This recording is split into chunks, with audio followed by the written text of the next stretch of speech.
The bracket system is one of the best things that has ever happened to the Commander format. It is 1,000 times better than the old power level system. Back then everyone would say, oh, my deck is a power level 7, but no one knew what that meant. It was completely subjective. One person's 7 was another person's 9 or 5, and it just didn't work. So, when the Commander Brackets beta was introduced in January of 2025, it sounded amazing. A lot of people, including myself, were excited because even if it wasn't perfect, it was already so much better than what we had before. The brackets made it much easier to say, my deck is a bracket 3 or my deck is a bracket 2, and other players could immediately understand what kind of game to expect.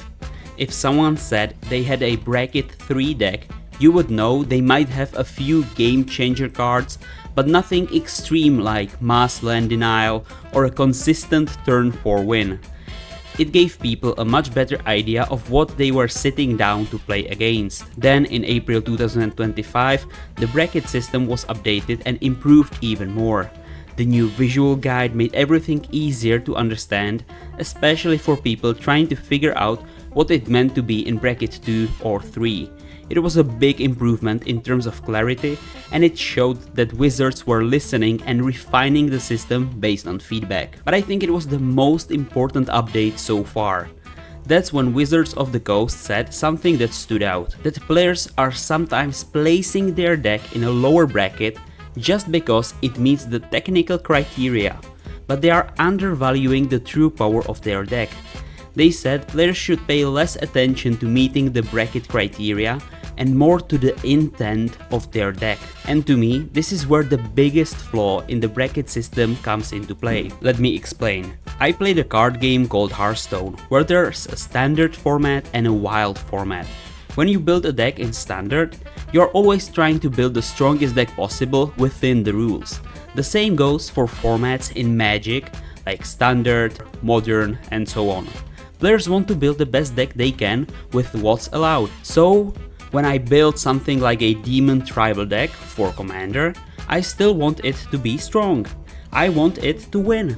I'll try to put the best cards available that don't break the bracket rules. Of course, if I can use a Soul Ring, I will. I'm not going to pick a tapped Mana Rock over a Soul Ring just to make my deck weaker on purpose. No one's doing that, and that's not a bad thing. It's normal to want your deck to be as strong as it can be within the brackets you are aiming for. But that's exactly where the problem shows up. You can follow all the rules of bracket 2. No game changers, no infinite combos, no mass land denial, and no chaining extra turns, and still end up with a deck that's as strong as a bracket 3 or even bracket 4 deck. I sat down at my local game store and told others I'm playing my Demon Tribal deck, which is actually a bracket 2 deck. One of the players I played with said they were playing a mono green deck that was bracket 2, but they won on turn 6. We started targeting them from turn 3 and still couldn't stop them. They meet all the requirements of bracket 2, but their deck was just too strong. This is the biggest flaw of the bracket system. No one is going to make their deck weaker on purpose when they meet all the requirements of the bracket they are playing in. People want to build the strongest legal version of their deck, and if the system allows for that kind of power in bracket 2, then you are going to have huge strength differences between bracket 2 decks. You will have someone playing a tribal deck that wins on turn 10 or 11, like my Demon Tribal deck, and someone else playing a mono green ramp deck that drops 3 Eldrazi with Annihilator on turn 6, and both decks are technically bracket 2. Most players are in bracket 3, with fewer people in bracket 2 and 4, and even fewer in bracket 1 and 5. But right now it feels like most people are calling their deck a bracket 2 because it fits the criteria, even if the deck is just as strong as a bracket 3 or bracket 4 deck. I've seen this myself because I was the one playing that mono green deck. I built my very first mono green deck with O'Hare Castlem, Deepest Grove. This commander costs 5 mana, is a 6/5 with trample, and it says, whenever O'Hare Castlem deals combat damage to a player, reveal that many cards from the top of your library.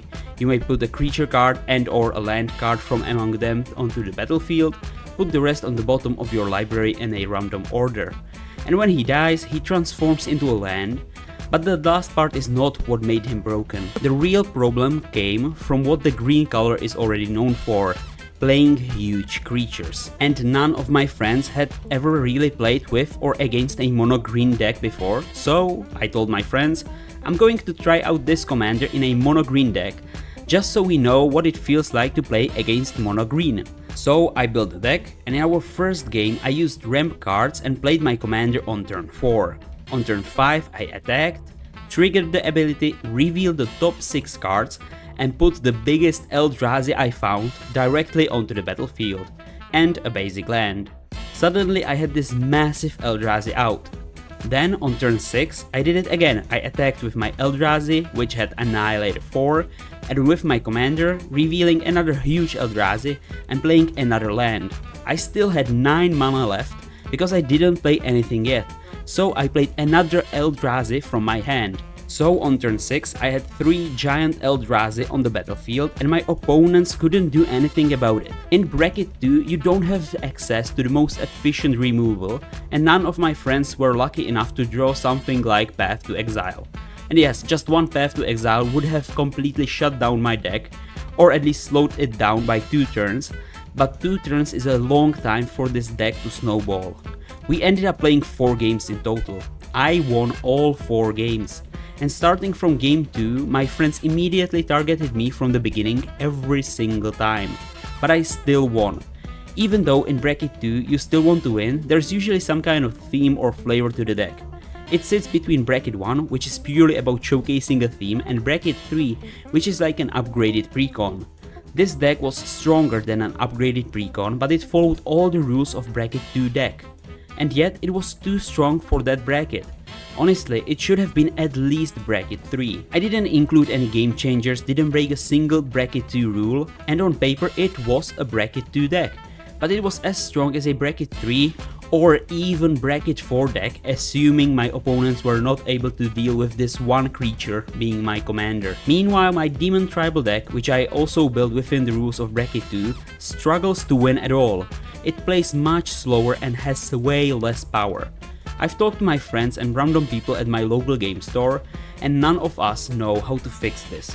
We've had long conversations about it, and the only thing we could think of is putting more cards into the game changers list. That might push some of these borderline decks up to bracket 3, but that's only a partial solution.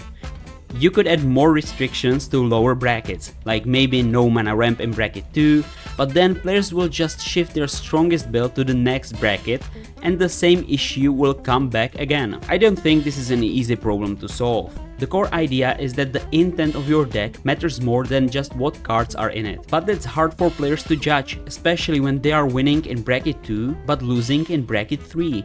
There's such a huge variety of strength in bracket 2 right now that it's honestly a mess. You have decks that feel like precons playing against decks that might as well be bracket 4, and both players insist they are bracket 2 because they follow all the rules of that bracket. The only difference is that one player found a way to make a super optimized deck without using any game changer cards, while the other just wanted to play something flavorful and casual. And that's why I think this is the biggest flaw in the bracket system. It's amazing, it's the best thing we've ever had in Commander, and I hope Wizards don't rush any changes. But something does need to happen, especially in bracket 2 and 3, the ones most casual players are playing in. There needs to be more clarity, more restrictions, or some way to separate the strong bracket 2 decks from the ones that are just newly opened precons. And here's some clarification. The mono green deck I built wasn't meant to be so strong, but it just ended up that way. I accidentally built the strongest bracket 2 deck I've ever played, and now I don't even play it anymore because it just wins too easily and it isn't fun when there is no challenge against other bracket 2 decks. But if you have an actual idea how to fix this, something my friends and I could use or even other players, please let me know in the comments. Because I genuinely want to solve this, and so far I haven't found anything that works. If you enjoyed this video, I highly recommend you to watch this video next. Thanks for watching and stay tuned, my friends.